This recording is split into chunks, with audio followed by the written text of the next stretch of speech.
Voici maintenant un dossier terrible sur lequel Alain Amar et son équipe travaillent depuis plusieurs semaines. Les accusations qui sont portées dans son enquête par une jeune femme mineure à l'époque des faits sont extrêmement graves. On a même peine à les croire pour certaines d'entre elles, mais c'est sa parole. Les noms qu'elle cite ont été recouverts d'un bip pour ne pas atteindre à la présomption d'innocence. Véronique a 20 ans. Depuis l'âge de 5 ans, elle a vécu l'enfer. Violée, prostituée par ses parents qu'elle a dénoncés et qui attendent de comparaître devant la cour d'assises, elle est parvenue à échapper à ceux qu'elle désigne comme ses bourreaux. Son histoire n'est pas ordinaire et peut même paraître inventée. Toutefois, s'il est légitime de douter, ce que nous a dit et répété spontanément cette jeune femme a de quoi révolter. En particulier, lorsqu'elle affirme, malgré les menaces qui pèsent, dit-elle, sur elle, avoir fréquenté une secte satanique, les martinistes, avoir subi des tortures et torturé elle-même. On se fait battre, on se fait mettre des objets dans les orifices, on se fait... Il y a des fois des sacrifices d'enfants pour rendre grâce à Satan. Il y a beaucoup de choses comme ça. On tue un animal, on nous verse le sang sur la tête et le reste dans une coupole qu'on met sur l'autel. Et donc en fait, vos parents, comme tous les parents de ces enfants dont vous nous parlez, vendaient leurs enfants. Exactement, puisque ça rapporte un certain pourcentage d'argent, puisqu'un enfant qui a moins de 8 ans vaut 22 000 francs. D'où viennent-ils, ces enfants? Les enfants qui sont sacrifiés ne sont pas déclarés ou sont des enfants étrangers. Notamment quand j'étais sur Agen, c'était des enfants, c'était des petits Africains, ils étaient noirs. Sur Jalais, j'en ai vu aussi, sur Nanterre aussi, mais c'était des petits blancs, des Français, mais c'est des enfants nés de viol. Des enfants nés de viol? Oui, qui n'avaient pas été déclarés, des accouchements et qui ont été faits chez les parents, dans des conditions abominables. Et donc, dans la mesure où ils n'étaient pas déclarés, ils étaient sacrifiés? Voilà. Non seulement vous faisiez partie donc de la secte, mais vous avez participé à ce rituel? Oui. En 94, j'ai dû sacrifier sous la menace d'une arme avec 2 de mes amis à Jalais un enfant. Et on a dû toutes les 3 l'assassiner, quoi. Sous la menace d'une arme, si on ne le faisait pas, on serait fait encore plus. Il l'aurait fait avec plus de violence et il nous aurait fait encore plus mal. Donc, on était obligés de le faire, quoi. Et qui vous menaçait d'une arme? Celui qui dirige la gendarmerie. Et ces cadavres, qu'est-ce qu'ils en font après? Celui qui m'a le plus marqué, puisque c'est celui auquel j'ai participé. Ils l'ont emmené dans une cave qui était à Cholet, transporté dans un sac noir à poubelle noire avec une croix blanche renversée. Et ils avaient un gros bidon, ils ont mis quelque chose, je sais pas si c'était de l'essence ou de l'acide ou quelque chose comme ça. Mais moi et Sophie et Cécile, on s'est tous sauvés. Toutes les 3, on s'est sauvés. Donc en fait, ils brûlent les cadavres? Ils doivent les brûler, oui. Vous pensez que tout ça, c'est une sorte de réseau, des gens qui se tiennent un petit peu pour ne pas tomber, quoi. Voilà, et puis c'est pour se protéger aussi. Parce qu'étant donné quand même qu'il y a des hommes de loi qui sont dedans, c'est vrai que ça ferait quand même un drôle de tapage si on apprenait qu'il y avait des juges et tout ça qui faisaient partie de ces réseaux-là. Mais vous en avez vu, vous, personnellement? J'ai vu un email de monsieur. Moi, je ne savais pas qui c'était. C'était pour un transfert de fonds. Un transfert de fonds. Et vous pensez que ces gens-là font partie des sectes elles-mêmes? La secte satanique dont vous parlez ou... Ils les couvrent toutes. Je ne dirais pas forcément qu'ils en font partie, mais ils les couvrent, ça c'est sûr. Jean-Claude Dissès est l'avocat de Véronique à Agen, ville où elle fut transférée du Maine-et-Loire vers un foyer fréquenté par des pédophiles. D'abord sceptique sur les accusations de sa cliente, il est aujourd'hui convaincu qu'elle dit la vérité. Nous sommes en guerre. En guerre sanitaire, certes, mais l'ennemi est là, invisible, insaisissable, qui progresse. Et cela requiert notre mobilisation générale. Pédophilie d'État, faut-il qu'on en reste là? Fais ce que tu veux toi, en tout cas moi, je m'arrête pas.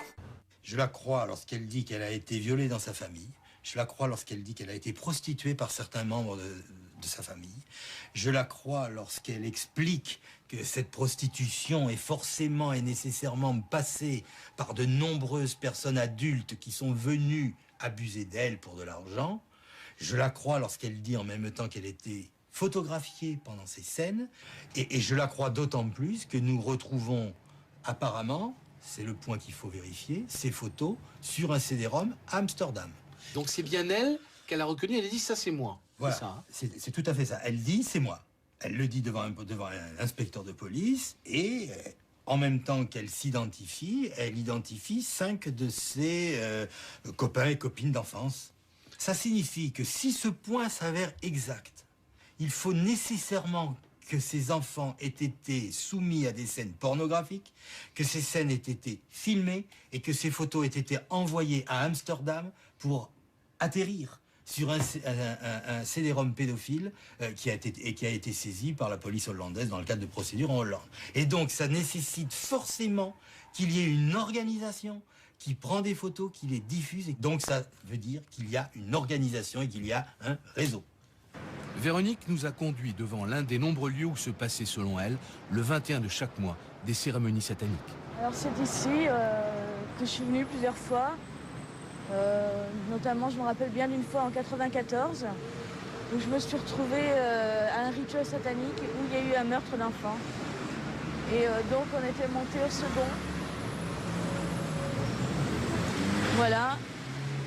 Et là, il y a eu viol, on devait être 5 ou 6 enfants. C'était pas une très très grosse réunion. Là, il y avait beaucoup de gens, notamment des notables, mais que je ne connais pas forcément leur prénom. Voilà. Et vous-même, vous avez subi... Oui, j'étais là et j'ai subi. Il y avait mon père. Ma mère n'était pas là cette fois-ci. Son incroyable mémoire permet aussi à Véronique de se souvenir d'un coup de téléphone où elle entend parler de la petite Marion Wagon, disparue le 14 novembre 1996. J'étais chez une des pédophiles. Et donc là, le téléphone a sonné, elle s'est mise à hurler. Elle était à l'étage, moi j'étais dans sa chambre en bas. J'ai donc décroché le téléphone qui se trouvait dans sa chambre. Et j'ai entendu un homme que je connais, Walter, qui réclamait plus d'argent, sinon il allait tout dénoncer à la police en disant, il disait lui-même, de toute façon c'est pas moi, j'irai pas en prison, c'est pas moi qui l'ai tué. Moi j'ai fait que de l'héberger sous vos ordres et que 6 jours. Et maintenant je veux l'argent. Et moi j'irai pas en prison. Et là, j'ai entendu Jean-Marc qui a dit comme ça, de toute façon, là où sont enterrés les Maccabées, ils sont pas prêts de les retrouver. Et vous savez où ils sont enterrés, vous? Je pense qu'ils sont enterrés à Grange-sur-Lot, dans l'arrière-cour. Le cadavre de Marion serait éventuellement là. Je pense, oui. Des fouilles auraient été effectuées récemment, en vain. Véronique aurait-elle affabulé? En tout cas, sa déclaration laisse incrédule le père de la disparue. Quand on parlait de secte, Oui. vous n'y avez jamais pensé, vous? Bien sûr que si, on a reçu des tas de courriers, des centaines et des centaines de lettres, mais c'est le côté auquel on ne veut pas penser, auquel on se refuse. Maintenant, bon, c'est vrai que les événements aussi de l'époque, pour reparler de l'affaire du trou, bon, nous ont fait... On se dit, bon, ça n'arrive qu'en Belgique, mais en fin de compte, ça peut se passer en France, mais c'est le côté auquel on ne pense pas, nous. Un ancien commandant de gendarmerie, à l'époque chargé de l'affaire Marion, se souvient du coup de téléphone dont parle Véronique. On n'a pas été capable de savoir d'où venait l'appel, et l'appel arrivait chez un particulier. Nous n'avons pas été capables de remonter l'appel, donc on ne sait pas qui l'a passé. C'est vrai que j'ai entendu dire qu'il y avait une jeune fille qui avait fait des dépositions, mais je ne les connais pas parce que je ne suis plus actuellement dans la gendarmerie. Ce que je veux dire, c'est que je fais confiance à mes anciens collaborateurs pour vérifier toutes les pistes. Comment se fait-il que 5 enfants violés à Angers, on retrouve leurs photos à Amsterdam 10 ans après? Voilà la question. Et cette question-là, vous comprenez bien qu'elle est trop grave pour qu'on puisse s'amuser à ne pas la poser. C'est très dur, ça revient dans les cauchemars toutes les nuits. Chaque seconde, quand un enfant crie ou un enfant pleure. Mais dans la rue, à n'importe quel moment, quand on voit un enfant, on se dit peut-être que maintenant il sera aussi grand que celui-là. Police et justice ont pris les déclarations de Véronique au sérieux et sa telle, elle est vérifiée, une par une, aussi invraisemblable qu'elles paraissent. De ces vérifications dépend peut-être l'éradication de certains réseaux pédophiles et criminels. Accusation gravissime, donc la gendarmerie et la justice s'emploient maintenant à vérifier.